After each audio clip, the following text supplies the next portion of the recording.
आजकल एक बीमारी ज्यादातर लोगों में देखने को मिलती है, हम्म। डिप्रेशन। ये हम्म। डिप्रेशन होता क्या है? तो डिप्रेशन होता है जो, इसको हम हिंदी में अवसाद भी कहते हैं। इसकी शुरुआत होती है स्ट्रेस से। जब स्ट्रेस लंबे टाइम तक चला जाता है, यानी कि तनाव अगर लंबे समय तक रहता है, तो वो डिप्रेशन का रूप ले लेता है, अवसाद बन जाता है। अब ये जो डिप्रेशन होता है, ये बहुत बुरी चीज़ है, लेकिन जो स्ट्रेस है वो एक अच्छी चीज़ है। अगर कम समय के लिए हो स्ट्रेस, तो वो अच्छा है। उससे क्या होता है कि हमारा जो माइंड है वो अच्छे से एक्टिविटी करता है, उसकी इफ़िशियंसी बढ़ जाती है, काम करने की क्षमता दिमाग की स्ट्रेस में बढ़ जाती है। और जब हम किसी काम को लेके स्ट्रेस में आते हैं ना, तो उसके ऊपर फोकस भी हो जाता है हमारा। लेकिन अगर ये स्ट्रेस लंबे टाइम तक चलता रहता है, तो ये फिर डिप्रेशन का रूप ले लेता है, अवसाद बन जाता है ये। फिर आदमी के अंदर चिड़चिड़ापन आ जाता है, हर बात उसको चिड़चिड़ी लगती है, शांत रहना पसंद करता है, एकांत में रहना पसंद करता है, भीड़ वाली जगह उसको पसंद नहीं होती, कहीं भी वो जाना पसंद नहीं करेगा, वो बस चुपचाप रहना पसंद करेगा, किसी से बात नहीं करेगा।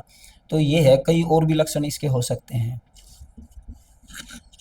और भैया ये स्ट्रेस मतलब डिप्रेशन जो है, ये क्यों होता है? इसके तो कई कारण हो सकते हैं।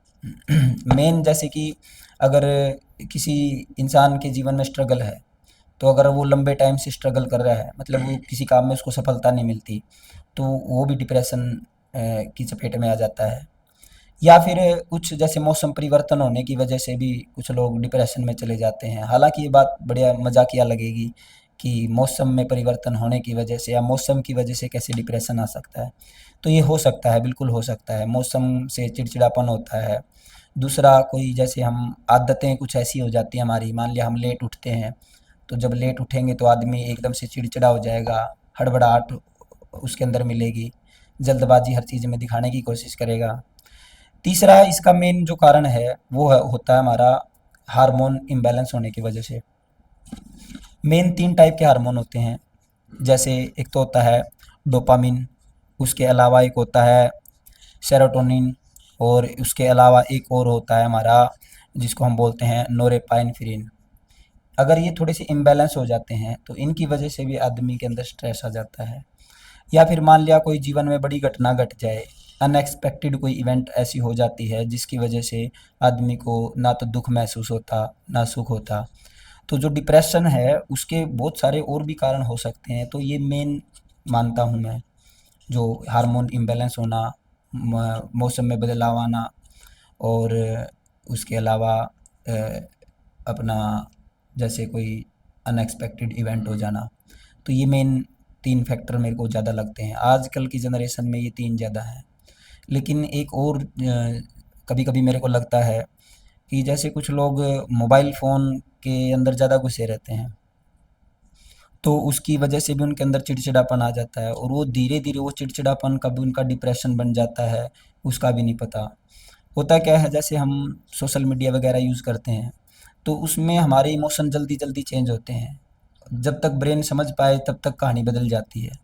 मान लिया कि जैसे हम कोई भी रील वगैरह देख रहे होते हैं, तो उसमें होता क्या है, एक अच्छी आ गई जिसके अंदर कोई जोक है, हम हंसने लगे, लेकिन जैसे ही हमने स्क्रॉल किया, तो उसके बाद दूसरी आ गई, वो मान लिया कोई सैड टाइप की है, तो हमारा माइंड कंफ्यूज हो जाता है, जिसकी वजह से भी हम डिप्रेशन में चले जाते हैं। आज के जो बच्चे हैं, जो छोटे बच्चे हैं, जो ज़्यादा मोबाइल फ़ोन यूज़ करते हैं, तो उनके अंदर हमें चिड़चिड़ापन देखने को मिलेगा, एक जल्लाहट सी देखने को मिलेगी। घर वाले अगर उनको ये कह दें कि बेटा पढ़ लो, तो वो पूरा मतलब ज़ोर से चिल्ला के बोलेंगे, या फिर हर छोटी छोटी चीज़ में वो गुस्सा दिखाने लग जाएंगे, हर चीज़ को इग्नोर करने लग जाएंगे, एक ही जगह पर पड़े रहना पसंद करेंगे। ठीक है। तो आज के टाइम की जो छोटे बच्चे, मैं मानता हूँ जो मतलब 11-12 तक के बच्चे होते हैं, 12th क्लास तक के, मान लो ये 15 साल तक के बच्चे या 17-18 साल तक के बच्चे, उनमें ज़्यादातर डिप्रेशन का कारण है मोबाइल फ़ोन और सोशल मीडिया। लेकिन अगर उससे ऊपर के जो बच्चे हो जाते हैं, जैसे 25 तक के बच्चे मान लो, तो वो अपने स्ट्रगल की वजह से, या फिर कोई उन हाँ, कुछ उनके रिलेशनशिप्स में दिक्कत आ जाती है, इसकी वजह से डिप्रेशन में चले जाते हैं।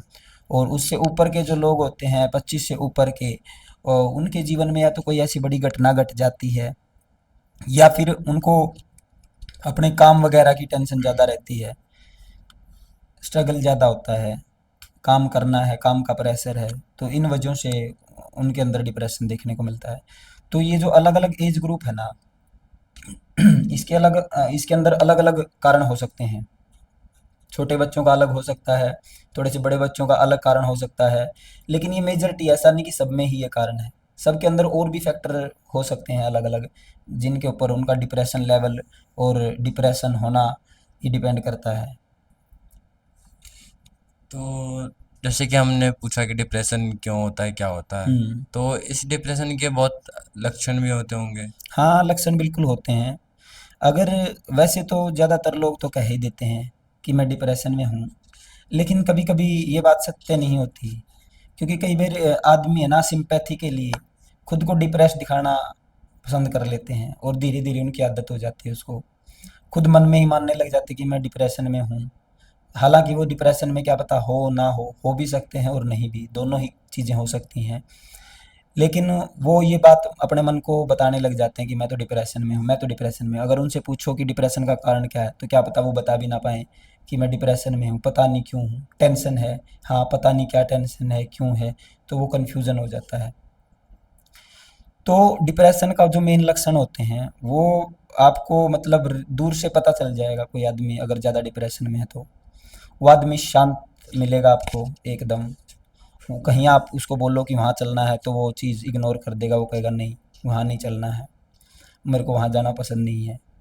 कहीं भीड़ में, शादी में या किसी भी समारोह में, किसी भी प्रोग्राम के अंदर वो पार्टिसिपेट नहीं करेगा, और वो अकेला रहना ज़्यादा पसंद करेगा। हर वक्त सोचता ही रहेगा, एक ही जगह पे जहाँ पे बैठ गया वहीं बैठा रहना पसंद करेगा। चाहे कभी बाथरूम में बैठ गया तो बाथरूम में ही बैठा रहना पसंद करेगा। जगह मायने नहीं रखती, उसकी ज़िंदगी के अंदर खुशी नहीं होती, चेहरा कभी हंसता हुआ नहीं दिखेगा। तो इसके अलावा और भी बहुत सारे लक्षण हो सकते हैं। चिड़चिड़ापन आ जाएगा। जब अवसाद हमारे दिमाग के अंदर जगह बना लेता है ना, तो कई और सिम्टम्स भी देखने को मिलते हैं अपने को। उसको क्या पता वो रोए ना, क्या पता वो हंसे ना, ना वो हंसेगा ना वो रोएगा, लगभग एक तरीके से इमोशनलेस हो जाएगा वो, उसको कोई चीज़ से ज़्यादा फर्क पड़ेगा नहीं। तो ये सारे लक्षण हमें देखने को मिलते हैं। इसके अलावा तो आदमी रोना, घुटना, अंधेरे में रहना, ठीक है, कहीं ना जाना, ये ज़्यादातर मेजर लक्षण हमें देखने को मिलते हैं। यही सिम्टम्स मेजर हैं मेरे हिसाब से तो। बाकी और भी हो सकते हैं। हो हो सकता है कि वो बंदा मतलब कोई काम करना ना पसंद करे, खाना ना पसंद करे, खाना कम खाने लग जाएगा, या तो बहुत मोटा हो जाएगा, मतलब थायराइड की प्रॉब्लम बन जाएगी, या फिर बहुत पतला हो जाएगा, सूख जाएगा, जो कुछ खाएगा वो शरीर में नहीं लगेगा। तो ऐसी बहुत सारी समस्याएं देखने को मिलेंगी अपने को।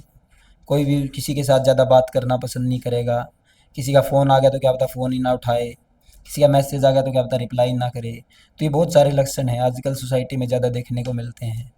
ठीक है, बाद में अगर उनसे पूछो कि तुमने फ़ोन अटेंड क्यों नहीं किया, तो वो कहेगा मैं तो बिजी था, हालांकि वो चाहे फ्री भी हो। तो वो एक तरीके से है ना सोसाइटी से कट जाता है बंदा।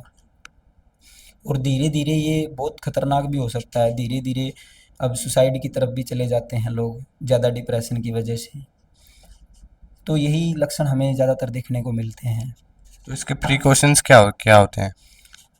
इससे बचाव तो भैया देखो कई तरह के हैं, बचाव भी इसके भी कई हैं, वो तो देखा जाता है कि किस बंदे में किस तरह का है।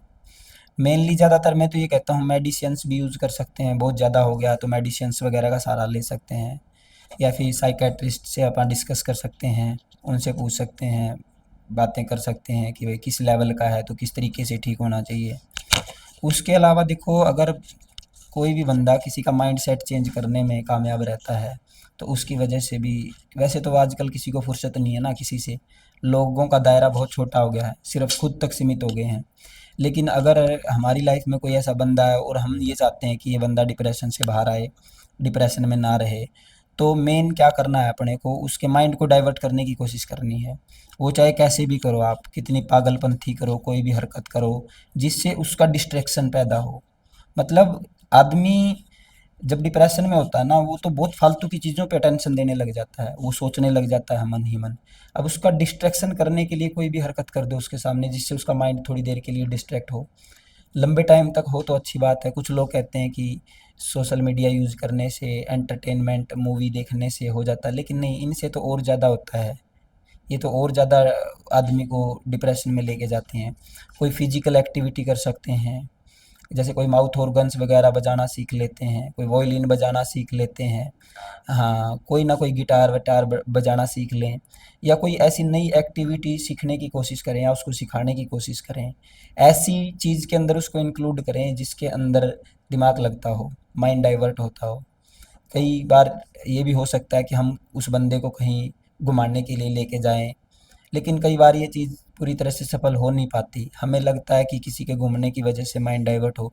अब उसको जगह से मतलब होता ही नहीं, क्या पता वो वहाँ भी जाके ऐसे ही साइड बैठा रहे, तो उसका घूमने का भी क्या फ़ायदा हुआ। मेन चीज़ है माइंड सेट, बस इसको चेंज करना है। उसको अगर हो सके तो ये कारण जानो कि वो डिप्रेशन में क्यों है। हो सकता है कई लोग भावुक होके वो चीज़ें बता देते हैं, थोड़ा सा रो लेते हैं, रोने की वजह से दिल हल्का हो जाता है, तो थोड़ी सी पॉजिटिव वाइब्स आती हैं, उसको भी ये लगता है कि मुझे भी डिप्रेशन से बाहर निकलना है। तो सबसे मेन ज़रूरी तो ये है कि जो बंदा डिप्रेशन में है ना, उसका सपोर्ट करना ज़रूरी है। लेकिन स्टार्टिंग में तो वो डिनाई ही कर देगा, मना कर देगा कि मुझे तो कोई सपोर्ट नहीं चाहिए, मुझे तो ऐसे ही रहना पसंद है, मैं ठीक हूँ, अपने आप मेरे हाल पे मुझे छोड़ दो। लेकिन हम धीरे धीरे स्टेप वाइज उसको बाहर निकाल सकते हैं। जैसे अंधेरे से एकदम से बाहर निकलोगे तो तुम्हारी आंखें भी खराब हो सकती हैं, तो हम धीरे धीरे उस अंधेरे से निकलते हैं। डिप्रेशन भी इस तरह का ही अंधेरा है। तो मेन इसके ऊपर माइंड डाइवर्ट करो, या फिर साइकेट्रिस्ट से कोई डिस्कस करो, या फिर कोई गेम वगैरह खेलने लग जाओ। तो गेम में क्या होता है, आदमी पूरा माइंड लगा लेता है, तो धीरे धीरे वो आदत हो जाती है उसको माइंड डाइवर्ट करने की। और जिस चीज़ को लेके वो डिप्रेशन में था, जिस बीमारी को या जिस दर्द को वो पकड़े हुए था, धीरे धीरे उसका जो ग्रिप है पकड़ने का, वो लूज़ हो जाएगा और धीरे धीरे वो उससे छूट जाएगी, और धीरे धीरे वो डिप्रेशन से बाहर आ जाएगा। आज की सोसाइटी में देखें तो 90% लोग, मैं मानता हूँ कि डिप्रेशन से जूझ रहे हैं। ये कोई मतलब मजाक की बात नहीं है, बहुत सीरियस कंसर्न है सोसाइटी के लिए। तो इसके लिए जो साइकाइट्रिस्ट वगैरह होते हैं, उनके स्कोप बहुत ज़्यादा है आगे फ्यूचर में, है ना। सोशियोलॉजी साइकोलॉजी के स्कोप में ज़्यादा मानता हूँ आने वाले टाइम में, क्योंकि बहुत ज़्यादा लोग और भी डिप्रेशन में चले जाएंगे। और ये ज़्यादातर अगर हम सोचेंगे ना कि ये डिप्रेशन की शुरुआत हुई कब से, तो ये मोबाइल फ़ोन आने के बाद ही मेरे हिसाब से ज़्यादा हुई है। उससे पहले थोड़ा बहुत जो टीवी वगैरह ज़्यादा देखते थे उनके अंदर भी थोड़ा बहुत ये चीज़ देखने को मिलती है। किसी के जीवन में कोई बड़ा आर्थिक नुकसान हो गया तो उसकी वजह से भी वो डिप्रेशन में चला जाता है। तो कुछ चीज़ें ऐसी होती हैं जो मुश्किल होती हैं छोड़नी, और कुछ बहुत आसान होती हैं। तो अगर हम माइंड सेट किसी का चेंज करने में सफल हो जाते हैं तो उसका इलाज हो जाएगा। नहीं तो आप कितनी भी दवाइयाँ खा लो, बहुत सारे लोग नींद की गोलियाँ वगैरह भी खाते हैं, जो कि बहुत बैड हैबिट मानता हूँ मैं। क्योंकि नींद की गोली खाने की वजह से ना, ठीक है, कुछ टाइम तक सो पाओगे तुम, है ना, उसके बाद फिर वही डिप्रेशन, वही मेंटल सिचुएशन हो जाएगी। फिर कैसे निकलोगे? ऊपर से वो जो नींद की गोलियाँ हैं हमारे लीवर को भी डैमेज कर देती हैं। तो फिजिकल एक्टिविटी भी मैं इनमें से एक इम्पोर्टेंट मानता हूँ। योगा वगैरह करना चाहिए, बुक्स वगैरह रीड करनी चाहिए, अच्छे अच्छे नॉवेल्स पढ़ सकते हो, ठीक है। इसके अलावा और कोई भी जैसे चेस वगैरह खेलने लग जाओ, या फिर कोई फिजिकल एक्टिविटी या कोई भी ऐसा गेम खेलो जिसमें फुटबॉल, क्रिकेट, बैडमिंटन वगैरह, ये चीज़ आप इनके अंदर इंक्लूड कर सकते हो। हमारे पास बहुत सारे रास्ते होते हैं डिप्रेशन से निकलने के, लेकिन कोई इससे निकलना नहीं चाहता, क्योंकि उनको आदत होगी ना उसी डिप्रेशन में रहने की। कई बार ये खुद ही बना लिया जाता है कि मैं तो डिप्रेशन में हूँ, मुझे मेरे हाल पे छोड़ दो। तो ये भी गलत है। जो इंसान सही होगा वो कभी किसी इंसान को डिप्रेशन में नहीं छोड़ेगा। और अगर कोई इंसान मतलब आपका माइंड डाइवर्ट कर रहा है और आप डिप्रेशन में हो, तो आपको ये चीज़ सोचनी चाहिए। हो सकता है आपको एक बार तो उसके ऊपर गुस्सा आ जाए कि भैया तू मेरे को छोड़ता क्यों नहीं अकेला, मैं ऐसे ही ठीक हूँ। ये गुस्सा भी वाजिब होता है, क्योंकि डिप्रेशन में आता ही है गुस्सा। तो सबसे मेन इसका सिम्टम है ही। उस आदमी को फालतू की बातों पे बिना बात के गुस्सा ही आने लग जाएगा। छोटी सी बात कोई उसके सामने कह दो तो उसको गुस्सा आ जाएगा। लेकिन ये भी चीज़ समझनी चाहिए कि अगर कोई इंसान आपको डिप्रेशन से निकालना चाहता है, अगर वो आपको फालतू की चीज़ें करवा रहा है, हर चीज़ में ऐसी चीज़ में आपको पकड़ के घुसा देता है जहाँ आपका माइंड लगा रहता है, जहाँ आप प्रॉब्लम से दूर रहते हो, दिमाग में ज़्यादा चीज़ें आती नहीं, तो डेफ़िनेटली ऐसे बहुत कम लोग हैं कि जो किसी को डिप्रेशन से निकालने की कोशिश करेंगे, निकालना चाहेंगे। फालतू का दिखावा तो बहुत कर लेते हैं कि मैं तुम्हें डिप्रेशन से निकालना चाहता हूँ। जो आपको डिप्रेशन से निकालना चाहता है वो आपको ये नहीं कहेगा कि मैं तुम्हें डिप्रेशन से निकालना चाहता हूँ। अगर हमने किसी को ये बोल दिया कि मैं तुम्हें डिप्रेशन से निकालना चाहता हूँ तो वो मतलब फॉर्मेलिटी ही करेगा।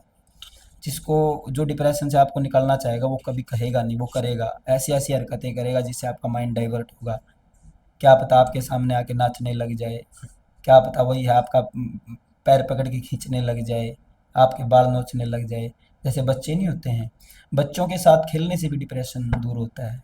बच्चे इसकी सबसे अच्छी मेडिसियंस होते हैं क्योंकि वो हरकतें करते रहते हैं, हमारे ध्यान को आकर्षित कर लेते हैं। तो कोई भी ऐसी एक्टिविटी जो हमारे ध्यान को आकर्षित कर लेती है तो वो हमें डिप्रेशन से डेफिनेटली बाहर निकालती है। तो डिप्रेशन से मेरे हिसाब से आज के टाइम पे बहुत ज़्यादा है और ये तो बहुत बड़ा कंसर्न है सोसाइटी का। अभी तो भाई कोई ध्यान भी तो नहीं देता ना, क्योंकि पेरेंट्स तो ये सोचते हैं कि जैसे छोटे छोटे बच्चे होते हैं तो पेरेंट्स क्या करते हैं कि उससे पीछा छुड़वाने के लिए ये तंग करेगा, ले बेटा फ़ोन खेल ले इसमें गेम। वो बिल्कुल। बेटा पता नहीं कब उसका एडिक्टेड हो जाता है, फिर बाद में वो पढ़ नहीं पाता, डिप्रेशन में चला जाता है। और युवा लोग हैं ये प्यार मोहब्बत के चक्कर में पड़े हुए हैं।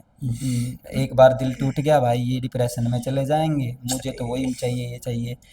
तो आज के टाइम पे ये चीज़ें ज़्यादा होती हैं। इनकी एक ही जड़ मैं सबसे पहले मानता हूँ, पहले तो ये मानते थे कि टीवी ने ख़राब कर दिया, लेकिन मोबाइल फ़ोन ने उससे भी ज़्यादा ख़राब कर दिया।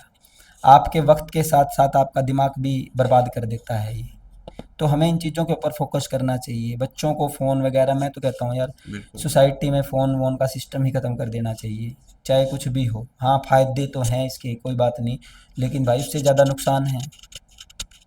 अगर मान लिया किसी चीज़ से आपको 10% फ़ायदा है और 90% उसका नुकसान है, तो आप उसको फ़ायदेमंद नहीं कह सकते और जी। उसको अच्छा नहीं बता सकते। बिल्कुल। वैसे तो इस दुनिया में कोई भी चीज़ गलत नहीं होती, कोई भी 100% चीज़ बुरी नहीं होती, कोई इंसान भी 100% बुरा नहीं होता और कोई 100% अच्छा भी नहीं होता। कोई चीज़ 100% फ़ायदेमंद भी नहीं होती। मतलब एडवांटेज डिसएडवांटेज प्रोज कॉन्स सबके ही होते हैं, चाहे वो कोई भी मशीन हो, चाहे वो कोई भी सामग्री हो, चाहे वो कोई भी इंसान हो। लेकिन बस हमें ये देखना है कि ये कितना फ़ायदेमंद है और कितना नुकसानदायक है। बिल्कुल। अगर हमारी सोसाइटी में फ़ोन के बिना काम चल सकता है तो हम क्यों ना चलाएं। ऊपर से स्कूलों ने भी ट्रेंड बना दिया कि जो काम भेजेंगे वो फ़ोन पे ही भेजेंगे। ये बच्चे क्या करते हैं, बच्चे माता पिता को बोलते हैं कि हमारा काम आएगा, हमें फ़ोन से काम करने दो। माता पिता सोचते हैं कि बच्चा पढ़ ही रहा है, फ़ोन से काम करने लग गया। बच्चा फिर इंस्टाग्राम खोल के बैठ जाता है, बच्चा फिर यूट्यूब पे कैरी मिनाटी को देखने लग जाता है ना? तो गेम खेलने लग जाता है, कभी हाँ पबजी जी। फ्री फायर्स वगैरह हो गए। तो ये माता पिता को ध्यान देना चाहिए। अगर नहीं ध्यान देंगे तो ज़िंदगी उनकी भी बर्बाद होगी, बच्चों की भी और माता पिता की भी। क्योंकि ये डिप्रेशन, जो आदमी डिप्रेस होता है ना, वो मतलब चुपके से कब चला जाए उसका पता नहीं चलता। तो इसकी वजह से फैमिली के ऊपर भी प्रेशर आ जाता है। तो वक्त रहते हमें सब चीज़ों के ऊपर ध्यान देना चाहिए, हर चीज़ को वक्त देना चाहिए। नहीं तो एक वक्त के बाद ये सारी चीज़ें हाथ से निकल जाएंगी, फिर पछतावा ही रहेगा। तो माता पिता को पूरा फोकस करना चाहिए, जो आपके लव्ड वंस हैं उनको भी ध्यान देना चाहिए। जी। भैया इस सोसाइटी में ना, इस सोसाइटी का नियम है कि कभी भी एक दूसरे के बिना काम चलता ही नहीं है। बिल्कुल। चाहे वो दोस्त हों, चाहे वो पति पत्नी हों, चाहे वो माँ बाप हों, सबका ऐसा नहीं सोचना चाहिए कि नहीं मैं तो, मेरा तो हो जाएगा। भाई तुम्हारा हो जाएगा, कम से कम दूसरों के बारे में सोच लो, उनका तो नहीं होगा। जी। भाई सिर्फ अपने बारे में नहीं सोचना चाहिए। तो सोसाइटी के अंदर ये चीज़ बहुत कम होते जा रही है और ये सारी चीज़ें हैं फ़ोन की वजह से। एक घर के अंदर मान लिया 5 सदस्य हैं, एक बड़ा है उसके पास फ़ोन नहीं, वो बेचारा कोने में बैठा है, 4 लोग 4 कोने में बैठे हुए हैं अपने अपने मोबाइल फ़ोन लेके। उन्होंने फ़ोन में अपनी अलग से दुनिया बना रखी है। तो ये सारा ये डिप्रेशन ही तो है। जी। 4 लोग डिप्रेशन इस वजह से हैं क्योंकि उनके प्रेमिका या प्रेमिका का मैसेज नहीं आया है। 5वां वो जो इंसान जिसके पास फ़ोन नहीं है वो इसलिए डिप्रेशन में है कि मैं इस दुनिया में कर क्या रहा हूँ? मेरी ज़रूरत ही किसको है? मैं क्यों हूँ यहाँ पे जब मेरे से कोई बात ही नहीं कर रहा? तो जो सोसाइटी के अंदर, समाज के अंदर जो अपनापन होना चाहिए ना, वो है नहीं आज के टाइम पे और ये होना चाहिए। और ये मोबाइल फ़ोन वगैरह की वजह से या पैसे के चक्कर में, बाप बड़ा ना भैया सबसे बड़ा रुपया, रुपया। उसके चक्कर में, या फिर प्यार मोहब्बत के चक्कर में ये सारे कबाड़े कर दिए सोसाइटी में। अब पूरी सोसाइटी डिप्रेशन में जाएगी। धीरे धीरे ये फिर क्राइम रेट वगैरह बढ़ने लग जाएंगे, क्राइम करेंगे, नहीं तो खुद को ही ख़त्म कर लेंगे। कई बार आदमी डिप्रेशन में ये भी सोचता है कि मुझे तो मरना है ही, सामने वाले को भी लेके मरूं जिसने डिप्रेशन दिया। तो ये चीज़ें, ये प्रवृत्ति समाज में धीरे धीरे बढ़ेगी। मुझे तो लगता नहीं कि 5-10 साल से ज़्यादा ये दुनिया चलेगी। हो सकता है तो लोग 100-100 साल आगे की सोच रहे हैं, बट मैं तो ये सोचता हूँ कि 10 साल आगे की भी मत सोचो। जो आज है, वर्तमान है, उसके बारे में सोचो। अगर किसी चीज़ के अंदर सुधार किया जा सकता है तो सुधार करो, ज़्यादा ईगो में मत रहो, ठीक है? क्योंकि ये होता क्या है, जैसे कर्मा मेन होता है। अगर आप किसी को डिप्रेशन से निकाल रहे हो आज, तो कल आपको भी कोई निकालेगा। आज आप डिप्रेशन में, कल आज वो डिप्रेशन में है, कल आप भी डिप्रेशन में आओगे। तो सबका एक फेज है और इस फेज में से सबको ही गुजरना है। तो अगर जैसे हमारी फैमिली वगैरह में भी कोई है डिप्रेशन में, तो उनको समझो थोड़ा सा, उनको भी बाहर निकालने की कोशिश करो। तो ये इसलिए नहीं कि ज़रूरत है कि नहीं है, ज़रूरत तो क्यों नहीं होती, अपनों की ज़रूरत किसको नहीं होती। नहीं तो एक दिन इस दुनिया में अकेले ही रह जाओगे, है ना? फिर कहोगे कि अब क्या करें। तो डिप्रेशन बहुत मेन चीज़ है इस सोसाइटी में, बहुत बड़ी बीमारी है जिसको हम हल्के में ले लेते हैं, बहुत ज़बरदस्त बीमारी है। तो इसके बारे में सोचना चाहिए सभी को, मैं तो कहता हूँ। अगर आपके भी ऐसे कोई क्वेश्चंस हो या क्वेरीज हो तो आप कमेंट करके ज़रूर बताएं। आपके भी क्वेश्चंस और क्वेरीज सुने जाएंगे इधर और उनका आंसर सही दिया जाएगा। लाइक करें, कमेंट करें, सब्सक्राइब करें।